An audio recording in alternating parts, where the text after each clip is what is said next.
Hello, friends. This is Abid here, and today we are going to talk about a different concept of political science, which is liberty. We will talk about the meaning of liberty, then we'll talk about the concepts of liberty, and after that, we'll talk about different types of liberty. And at the end of this presentation, we'll talk about the conditions of liberty. So I have uploaded other videos on my YouTube channel. I hope you guys are watching those videos and getting benefited from different concepts that I have already explained. So anyway, without wasting much time, let's start this presentation and let's talk about the concept of liberty. Let's know what actually liberty means. So, what does liberty mean? When we hear the word liberty for the first time, what comes to our mind? So, that's what we are going to learn today. The term liberty actually comes from a Latin word liber, which means free. Actually, the meaning of liberty is generally taken in a wrong way, as it's identified with the absence of restraint and limitations. No man, but we should know this, that no man can be absolutely free. There has to be, or there ought to be, some sort of restraint in the present world. So the real meaning of liberty should be understood with the point in view that liberty of an individual is actually relative to that of others. Anyway, there are some political thinkers or some scholars who have given their definitions about liberty. Sir John Seeley says that liberty is the opposite of over government. Mahatma Gandhi defines liberty. According to him, liberty does not mean the absence of restraint, but it lies in the development of liberty. Okay, anyway, moving forward, the meaning of liberty has actually two dimensions, a negative dimension and a positive dimension. In a negative sense, it implies the absence of restraint as far as possible. So negative liberty means that there should be no hindrance in the path of one's actions. Here the point of stress is, or here the point of focus is that stress is that restraint is bad because it affects the curtailment of individual freedom. Sir John Mill or John Stuart Mill, F.A. Hayek, John Locke, Thomas Hobbes, Adam Smith, Jeremy Bentham are some of the exponents of negative liberty. These political thinkers or scholars support the concept of negative liberty. Mill says that there should not be any sort of hindrance in the path of a man. So John Stuart Mill is actually a supporter of negative liberty. As we said that in negative liberty, there has to be no restraint, or there has to be an absence of restraint as far as possible. Hayek says that every individual has some assured area of personal freedom with which others cannot interfere. The negative view of liberty is not appreciated in the present times. So we should know this, that the negative concept of, or the negative dimension of liberty is not appreciated in the present times or in the contemporary world. The individual liberty is sought to be reconciled with the state authority. Restraints, in the present world or in the contemporary world or in the present political systems around the world, restraints are essential if the state desires to achieve the goal of public welfare. The positive concept or the positive dimension of liberty admits that there must be no compulsion. There must be no compulsion. Sorry, there must be compulsion if liberty is to have a practical meaning. So, the negative concept of liberty says that there has to be no compulsion on the individual freedom of a person. However, the positive concept of liberty says that there must be some sort of compulsion if the liberty has to have a real meaning. It is a contribution of actually T.H. Green. He defines it as a positive power of doing something that's worth enjoying in common with others. Since man is a social creature, his life should be regulated by certain social bonds. This is what T.H. Green has to say. Some of the proponents or some of the main supporters of positive liberty are Hegel, Rousseau, Karl Marx, H.J. Lusky, and Barker. Now, a different thing arises here. How do Marxists look at liberty and how do liberals look at the concept of liberty? The Marxist interpretations regarding real meaning and nature of liberty joins mainly on the nature and scope of economic liberty available in the pattern of social life. So in other words, we can say that Marxists believe in the economic liberty or in the concept of economic liberty. However, the liberals define liberty as a bundle of rights that enable a man to seek the best possible development of his or her personality. So for liberals, the concept of liberty is more about the rights. Now we'll look at some types of different types of concepts of liberties. For example, there are in all 9 types of liberties: natural liberty, social liberty, personal liberty, political liberty, economic liberty, domestic liberty, national liberty, international liberty, and moral liberty. We will talk about all these topics one by one. So first we will take the natural liberty and we will see what natural liberty is. Then we will move on with the other types.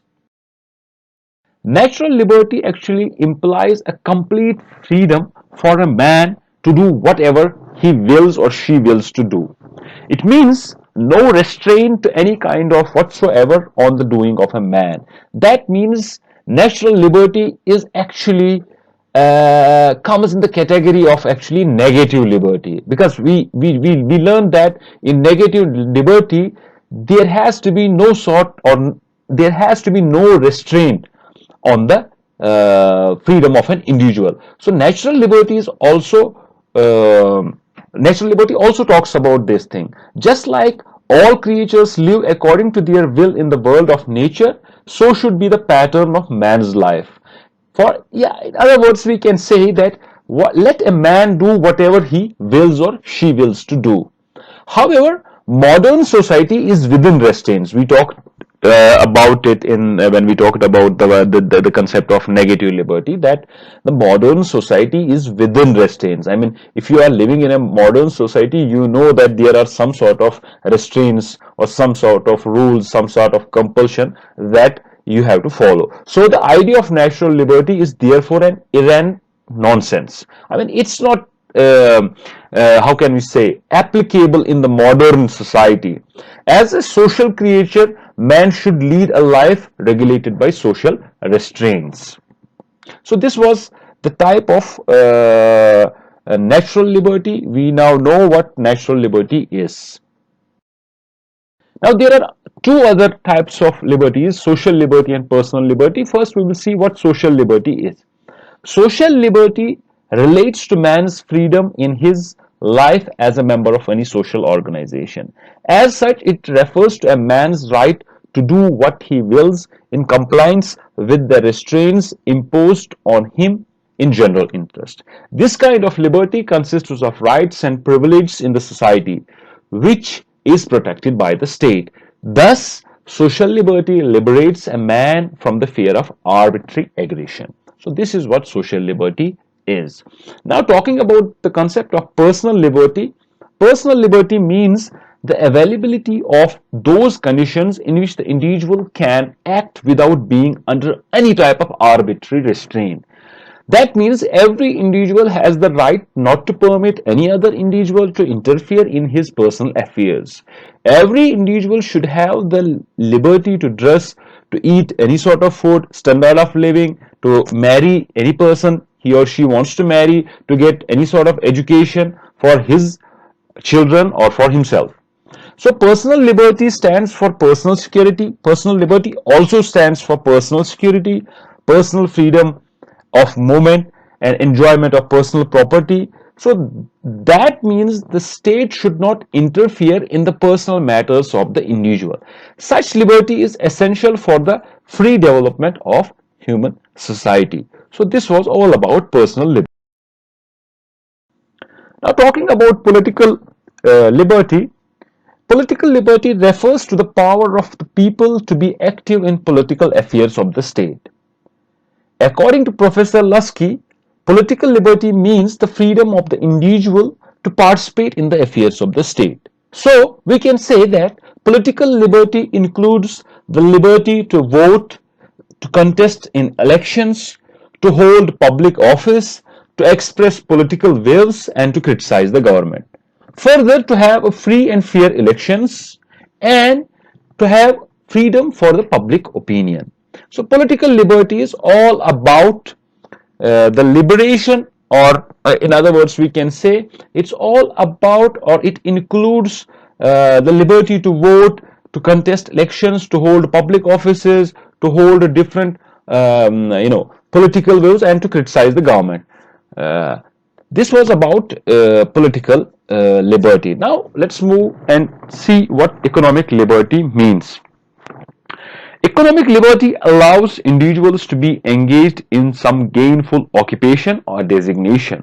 It means liberty to earn one's own daily bread. In simple words, every individual, regardless of caste, color, creed, place of birth, sex, and religion, should have the liberty to earn money through some sort of occupation or designation or job. The individual should be free from constant fear of unemployment and inefficiency that perhaps more than any other inadequacies affect the whole strength of the personality. So this is what economic liberty means. Now coming to the concept of domestic liberty, it is by and large a sociological concept that takes the discussion of liberty to the spheres of man's family life.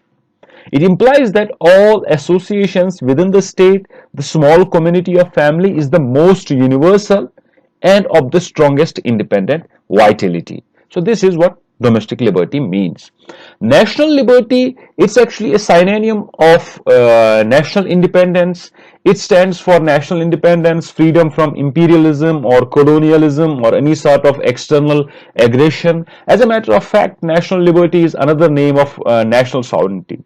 Every nation wishes to remain free, and without independence, the progress of nation or state is not possible at all. In a slave country, or in a country where there is external aggression, people cannot enjoy the comforts of life. So this is what national liberty means. Now, the concept of international liberty. The idea of international liberty, or the idea of liberty covers, international liberty covers the world as a whole. Thus, in international sphere, it means that rejection of war, reduction in arms production, and abandonment of use of force, and pacific settlement of international disputes. That means, settling of international disputes in a very peaceful way, reduction and of arms and nuclear weapons. These things also come in the concept of international liberty. It also desires adequate curbs on the strength of military force, so that it may not crush the liberties of the local people or people of different countries. So we can say that, for example, a country is very strong and it can crush another country. So if it crushes another country, or if it thinks of crushing another country, that means that international liberty of that country, or all of the whole world, is under threat. So this was about international liberty.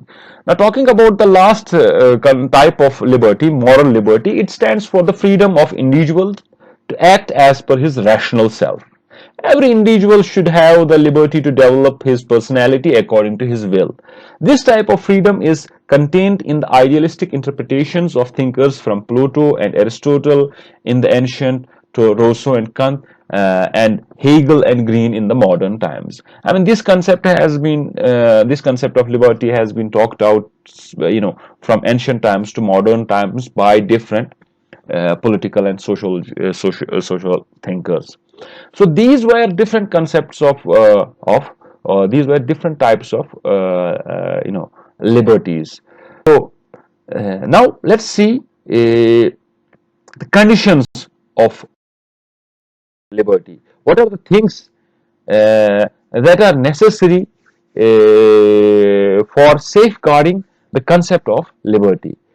We say that every state guarantees liberty in its own way. Liberty can be safeguarded by enunciation of fundamental rights, by separation of judiciary from executive, or in other words, we can say separation of power. This concept, you know, is